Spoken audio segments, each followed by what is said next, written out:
Hamas, free Palestine from the river to the sea. Intifada, all eyes on Rafah, stop the starvation of the Palestinian people in Gaza. All eyes on Gaza City. Is Hamas a political party? Is it a freedom movement? Or is it a terrorist organization? Today, we will explain all about this organization called Hamas and what it stands for. I'm Yair Pinto. Let's open the black box of an idea. Let's have coffee first. So most people watch this war through the clips and through the headlines. Very few people see the architecture behind it. Today, I'll walk you through why I believe that in Israel, in this Israel-Hamas war, the Israelis are the good guys and Hamas are the bad guys. I know that might sound very simple or even unpopular when the world sees heartbreaking images from Gaza, but it's still the truth, and it's an easy truth to forget in the daily noise that we are hearing. So guys, if you want the full picture without the fluff, stay with me and subscribe so that you never miss any update from Israel.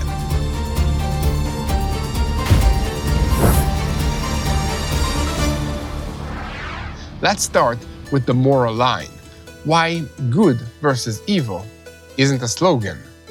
When I say Israel is the good guys, I'm not doing propaganda. Israel and the IDF are fighting a just war against a murderous terrorist organization. Israel's goals are ethical and life-oriented. Our goal is simple: to live in peace with our neighbors. History shows it.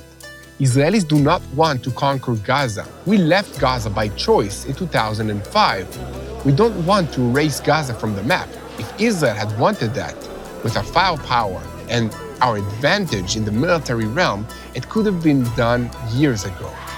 Hamas, on the other hand, openly seeks to erase Israel and would gladly repeat October 7 attacks across the entire country. That's why the two sides are not the same. There is a massive moral asymmetry here, and it matters. Let's strip away all the noise, and what's left is ideology. Why shouldn't Hamas's actions surprise anyone?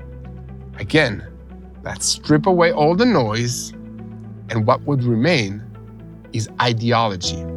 Hamas is a Palestinian Islamic organization that began in the late 1980s during the first Intifada, popular uprising against Israel.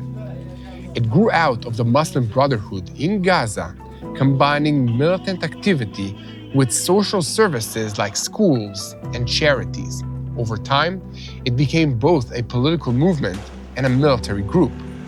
Its ideology is set out in the Hamas Charter of 1988, which calls for the destruction of Israel and the creation of an Islamic State over all of historic Palestine. The Charter frames the conflict as a religious duty and includes anti-Semitic ideas and conspiracy theories. For decades, Hamas has carried out suicide bombings, rocket attacks, and kidnappings. Because of this, many countries, including the United States and the European Union, have labeled it as a terrorist organization. In 2007, it took over the Gaza Strip from Fatah and has ruled there since, regularly clashing with Israel while holding both political and military power. Fatah, by the way, is another Palestinian faction that controls the West Bank, Judea and Samaria area. Guys, that's why ceasefire, crossings, and blockades are a tactical tool. When useful, Hamas references the 1967 lines that called for a two-state option in Israel. When needed, it shifts back to extermination talk and from the river to the sea, which means the elimination of Jewish people from the river to the sea, all of Israel. The message is consistent: no recognition of Israel, no acceptance of Jewish sovereignty, and no real respect for civilian life. The rest buys time, money, and legitimacy. Look around the region and also online. Lebanon, Gaza, Yemen, the same pattern. An eternal enemy, a conspiracy about Jews or the West, and one magic solution: perpetual struggle. This is not normal politics, it's a totalitarian movement in religious clothing. And the bottom line, national conflicts can be managed with borders and with interests, but with messianic ideology, there is no symmetry. When one side sanctifies the killings of civilians as a victory, there aren't two narratives. There is morality versus the rejection of morality. And here's one more point. If Gazan welfare were the goal, money would go to infrastructure, to schools, to hospitals. Instead, the choice is tear tunnels, rockets, propaganda, and brainwashing the children. That's not mismanagement, it's values. Now let's go to the narrative that this war actually invented a people's group. Here's the big question. How was the Palestinian people's story built up? And what happens when an invented narrative meets violent reality? Anti-Semitism is exploding in the streets, on campuses, and online. Israel becomes a symbol, not because people know the history, but because one story dominates, an ancient people robbed of its home. But what if parts of that story were built backward, written with the ink of ideology and propaganda and not with facts?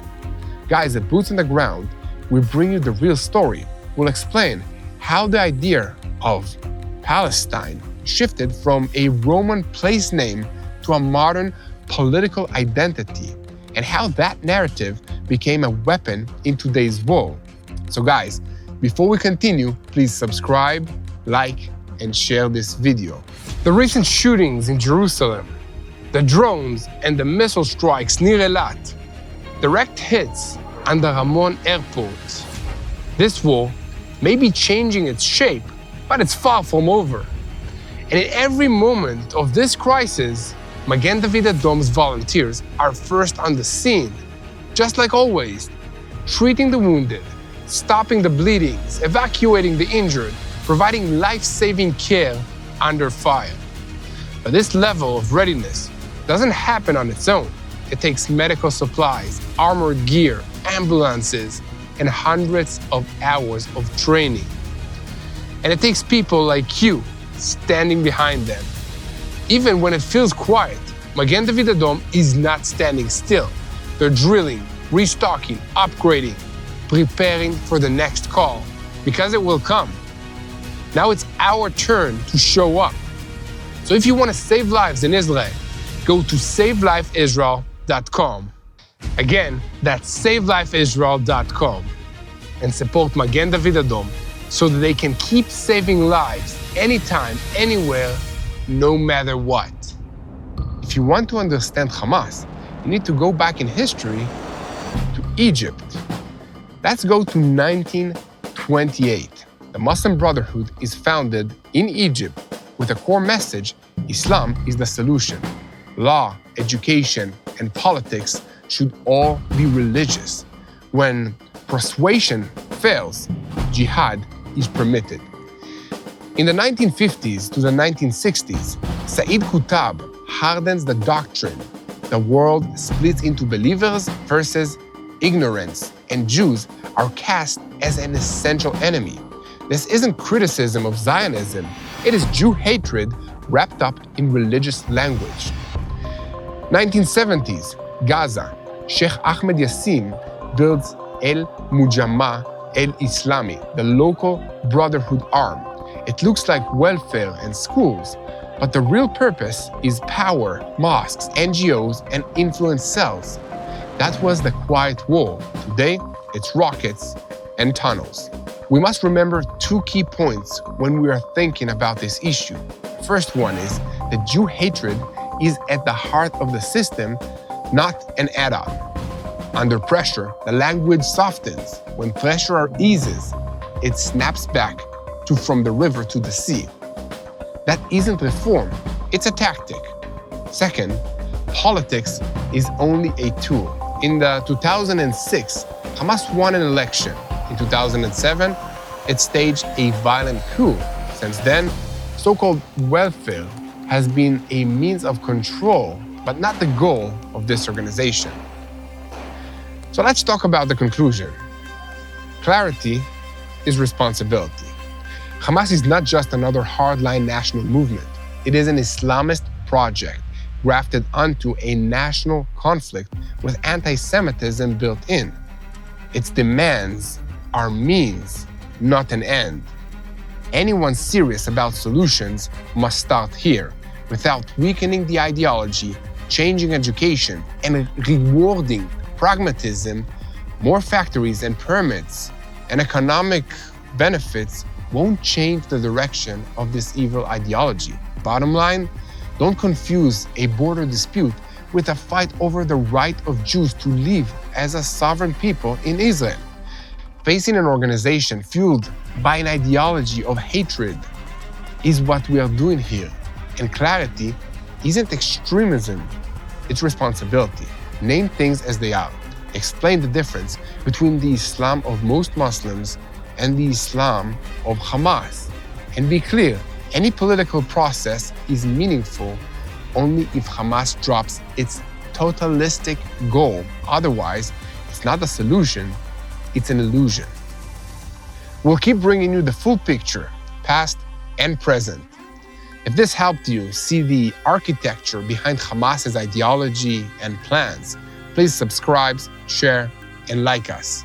And I've been Yair Pinto, and this has been an explainer about Hamas's ideology and plans for this war.